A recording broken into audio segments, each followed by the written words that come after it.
Welcome. This panel is obviously in English. You are here for the Impulsgruppe Female Potential in Entrepreneurship. My name is Lisa Lang. I'm the European Marketing Manager for Twilio. It's a US software company. I'm an ex-engineer and programmer, and I'm also a part of the global Berlin Gigetz movement, Women in Technology. And it is my pleasure today to be like a little bit of a mix between a traffic light and a devil's advocate for this fabulous panel here. Female potential in entrepreneurship. I think we all know that we have a huge gender discussion, diversity discussion. We have a lot of statistics flying around, across Germany, only 13% in entrepreneurship, and that not only means in the hipster technology scene, across every kind of entrepreneurship, we only have around 13% women, depends which statistic you use. In Berlin, in particular in the tech startups, we only have 3%. Depends which statistic you use, of course. The funny thing is, I was going to say, look around this room because I know how little female attendants are across the conference, but I'm positively surprised that we have a really, really good gender balance. However, I have to say, because exclusion works both ways, I'm a little bit saddened that there are not enough men here, because I think they should also listen, because they are part of this whole thing. In my work, I work with startups a lot, with accelerators, I talk with companies a lot. I always get the question, where are the women? Of course, we all know the statistics, and it's proven academically and in real life that a diverse group always creates the best products. But then always, and everybody I think understand that by now, because we can also argue with money, because at least when we argue with money, at least everybody listens. I think it is clear that we have an issue here. But it's also, and I want to manage expectations for this panel, we won't be able to solve the world's problem in an hour at the panel. Sorry. However, what we are trying to do with those fabulous 4 people on this panel is to give you some insights in the spirit of that this is a Impulsgruppe, meaning we're giving impulses about the experience we have, the people we've met, the examples we can share with you, and hopefully also we will discuss that with you later. So in that spirit, let's get impulses. As I've mentioned, and I've always said that many times, I'm very, very happy that we have 4 strong panel members here with a strong personality, so I will have a really easy job. I'm just gonna shut up in 50 seconds, and then they just take over. I would like just quickly to do a quick introduction about each person, and then we go right into the first question. Since, as I already mentioned, exclusion works both ways, we have our quota man on the panel as well. Matthaus Krzykowski. The thing is, Matthaus actually I'm so glad that he is here, because he is a co-founder of Xio, a company which just announced its exit to a Nasdaq company just this Thursday. And he co-founded this company with a woman, and the top management in this company is 50-50, male, female. So I think we already have a proof of concept here. Matthaus, thank you so much for joining us. You can clap now.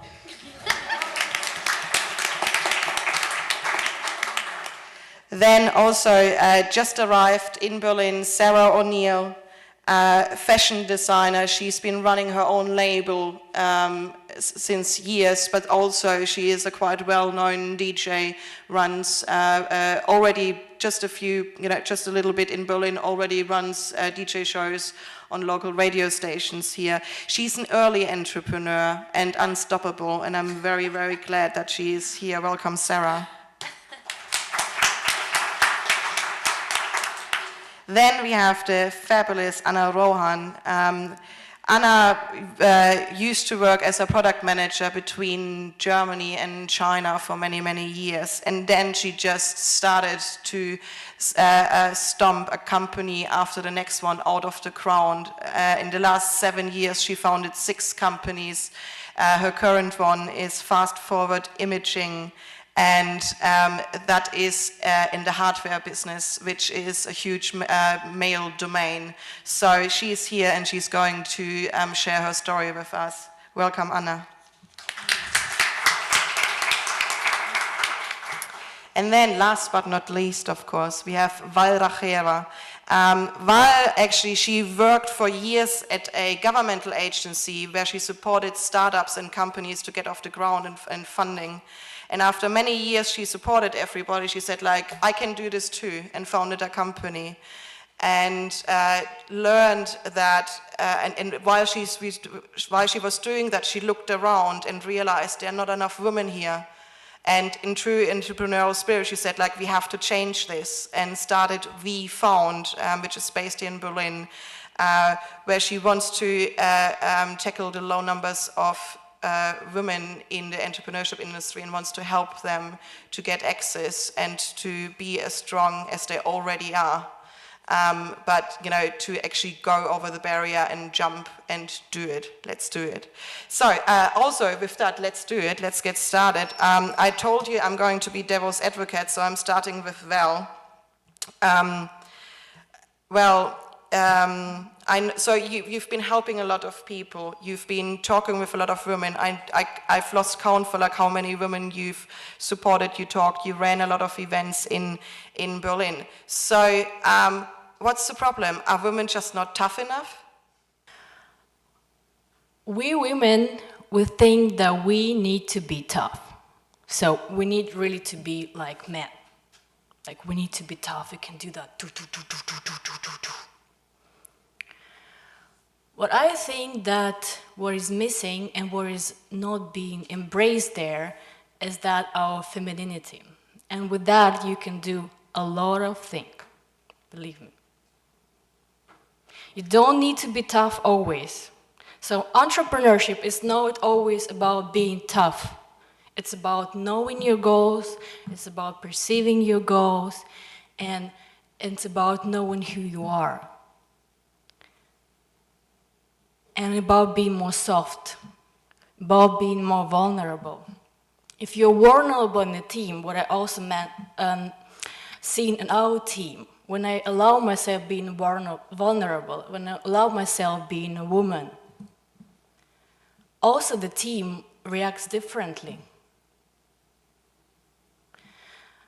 That's why I'm here, because I want to change this women's acting, because we think we need to put ourselves in this kind of, tough position, needs to be strong and things like that.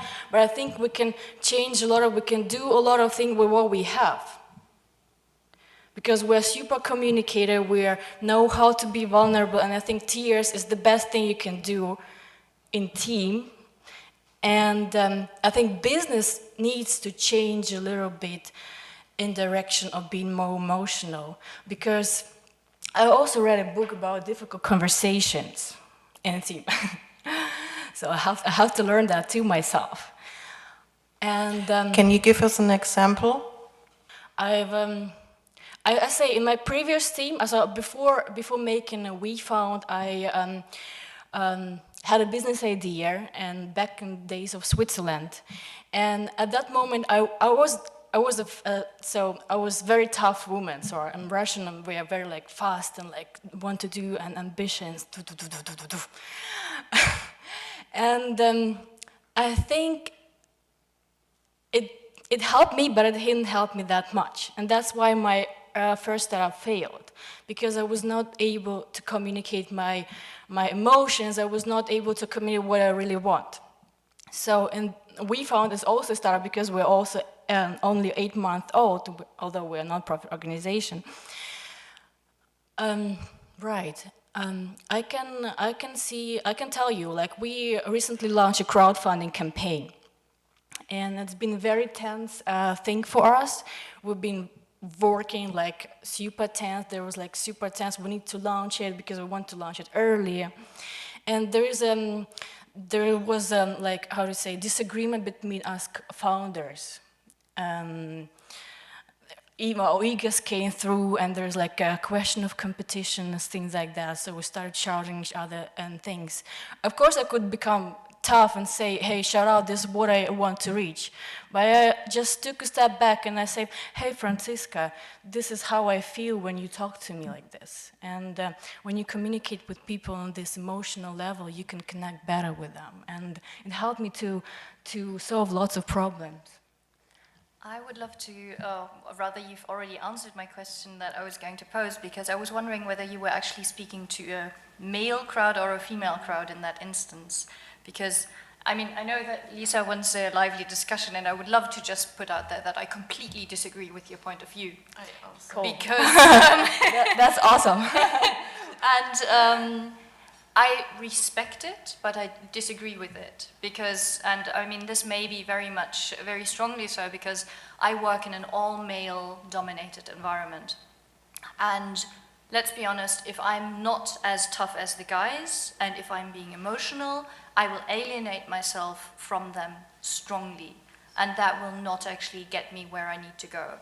So I think it very much depends on the situation and on the people you're talking to. I think in a female environment, I completely agree with you.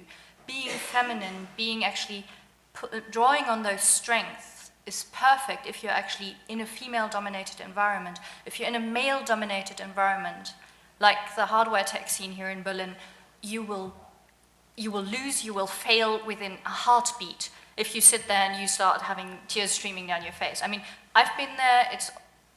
Every entrepreneur's journey is a very emotional one, and I think in most cases there are those moments when you are overcome by your emotions.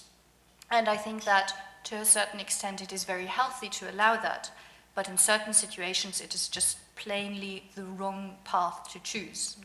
And I think if you want to actually exist as a female entrepreneur, you have to be as tough as the guys, at least. If not even tougher, because they will assume that you're softer. So you have to be even tougher than them in many cases. Matthaus, so you're sitting in those discussions. I know you have a really 50-50 strong team. From your perspective, soft or hard?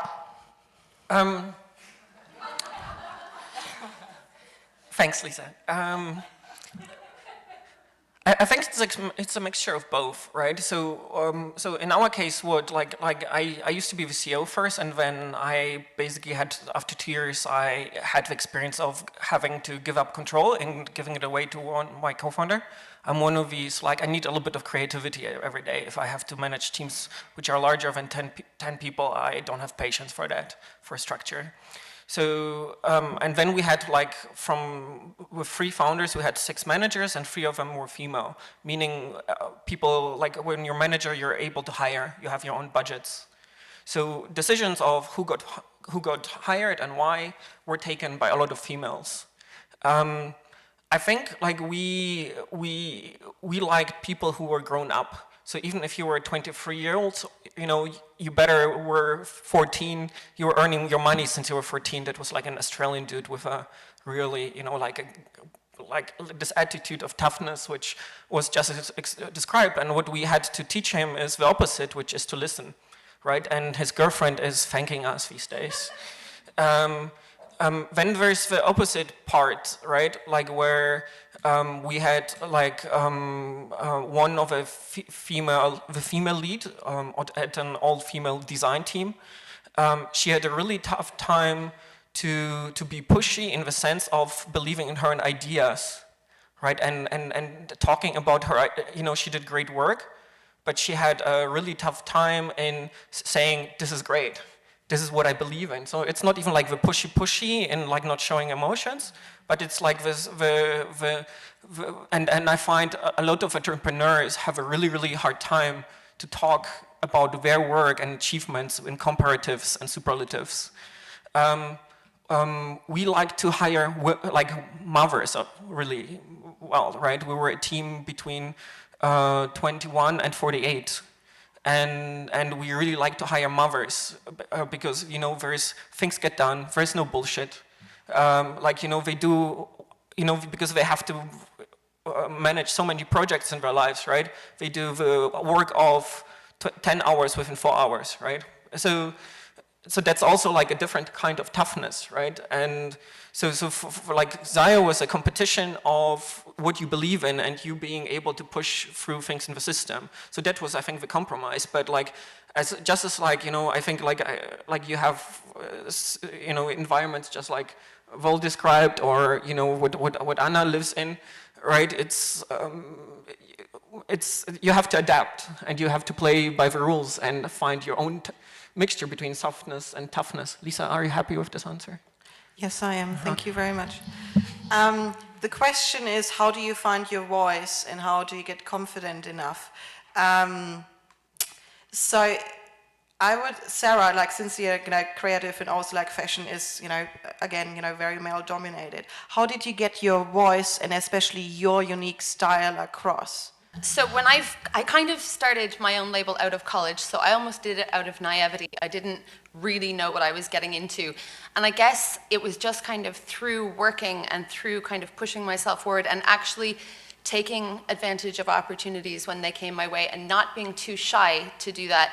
And kind of, almost like a childlike kind of approach to it where you're not too sure what you're doing, so you're just going to go forwards every day with something and kind of just keep on pushing forward and kind of believing in your own designs. I mean, fashion being one like area that I worked in, but then also in music, I think it is really about pushing yourself forward and kind of knowing that there's an expectation. Say if I go to do a gig or if I'm doing radio stuff, like sometimes the assumption is that I will be the sidekick of some description or that I'll get where I'm going because I'm a girl and it's novel or kind of whatever.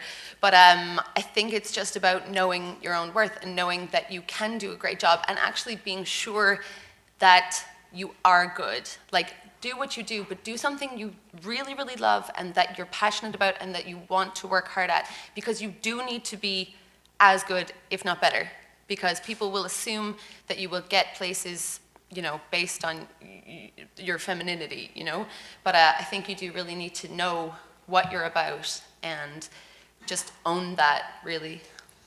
Val, I know that you hear a lot exactly that, how can I fight against the voices? How can I find the confidence? And what are like your top 3 advices to overcome that? I have an experience that myself and also all other women, we all have these voices, whatever men or women, or it's like it's all the same. Yeah. The thing is, I don't want to get into the topic of being brought up, but shortly to say, it has an impact on us, and we usually focus more on what we don't have rather than what we have, and what you have.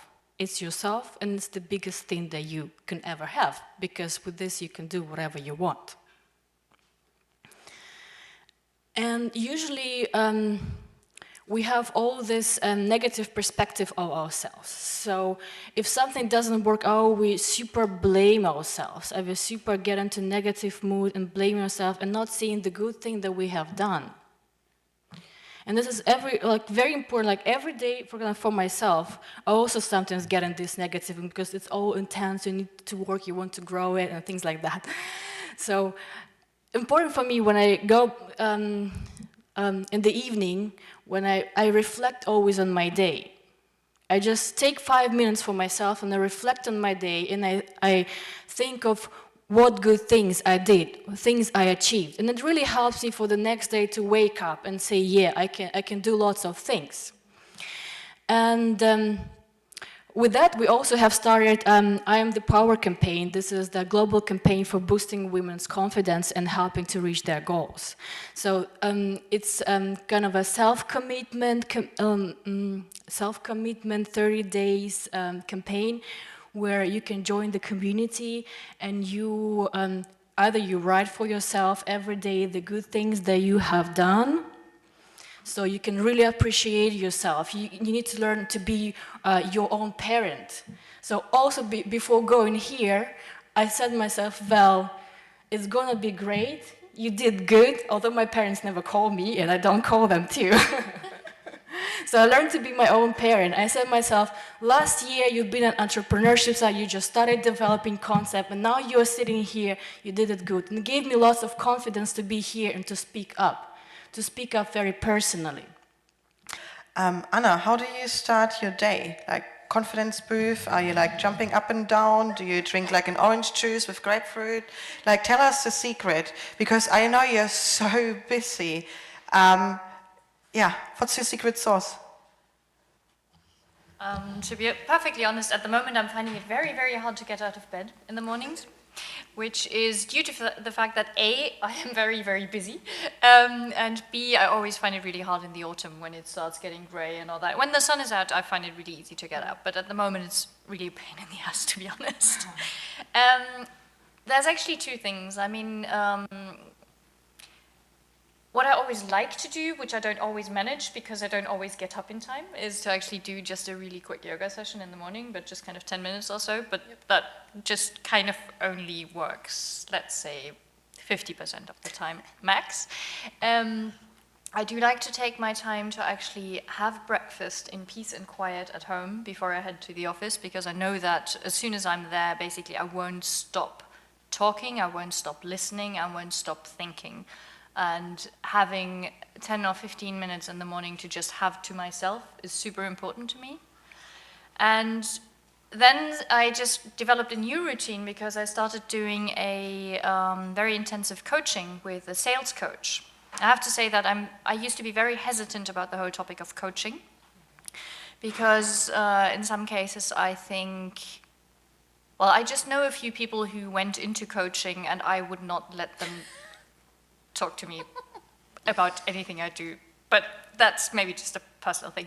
Anyway, so I started this sales coaching about 3 months ago, and my coach, Emmanuel, actually forces me to run through specific exercises in the morning, kind of mental exercises, to kind of set my mood and to set my mind for the day, and really to go out there. And it's not like crying chaka and kind of running around the room or anything, but I've established this little routine where I have a little brass bell next to my door.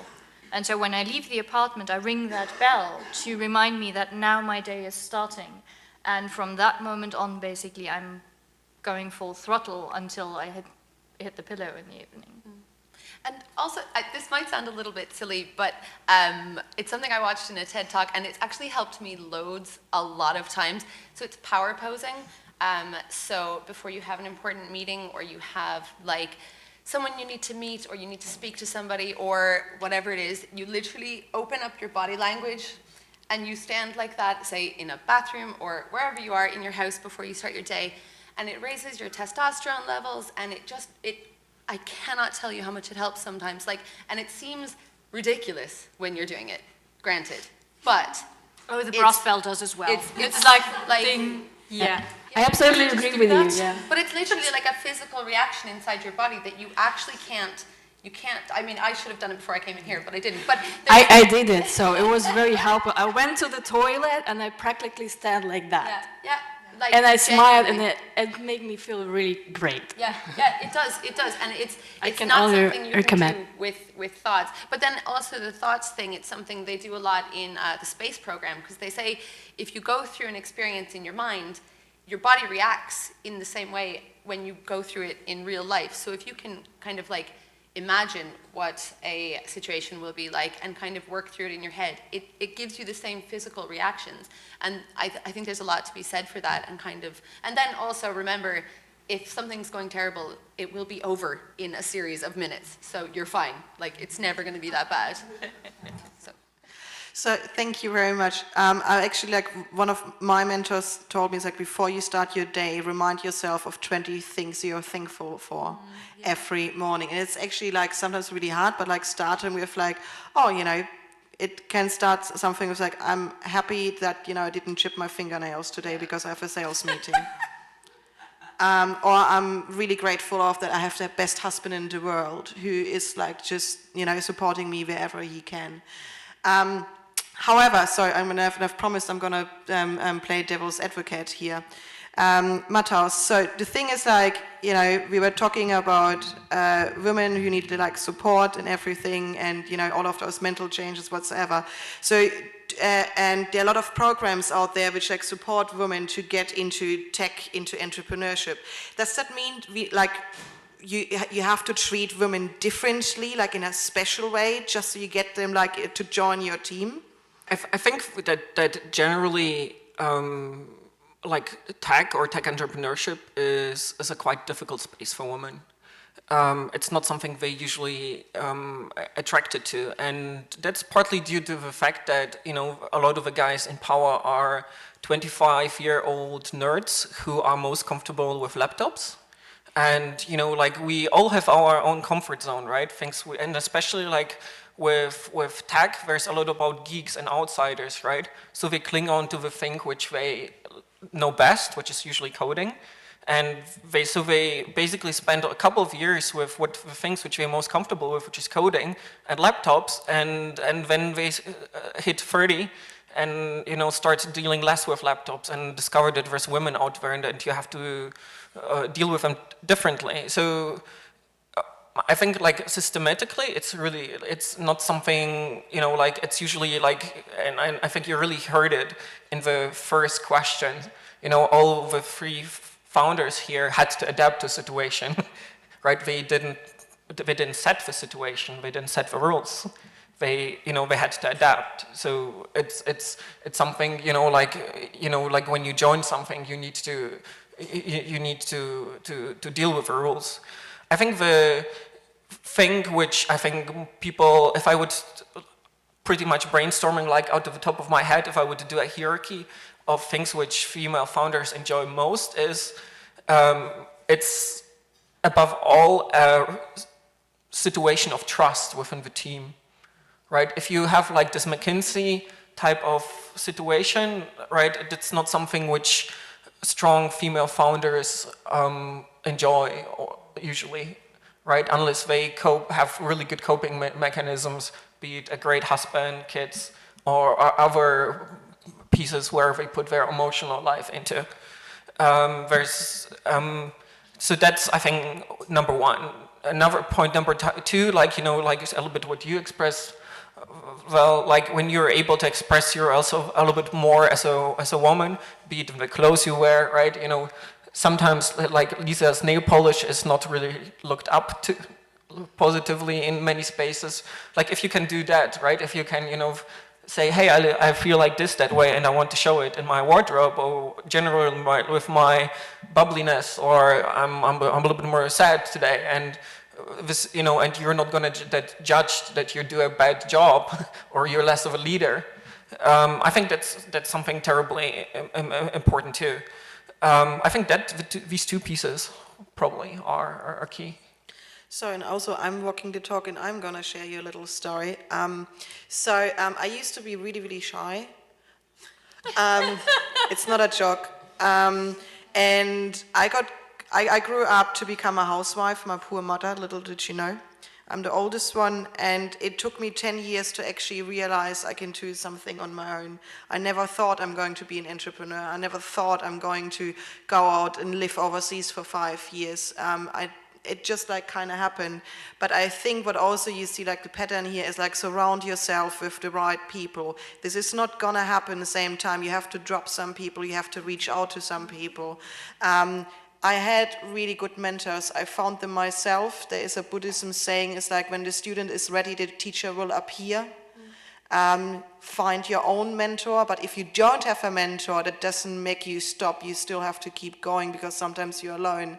And all of those notions I kind of went through, and I had the luck of having a mentor who he never told me what to do. He just asked me questions all the time, which I couldn't answer and didn't let me sleep. I had a female mentor which just said like, fuck it, let's do it, and don't care. But, there are like some be aware of your power position, because as a woman you have more tools in your toolbox than men. See that as an advantage. You know, you can play it either way. Only if I don't like a game doesn't mean I can't play it, right?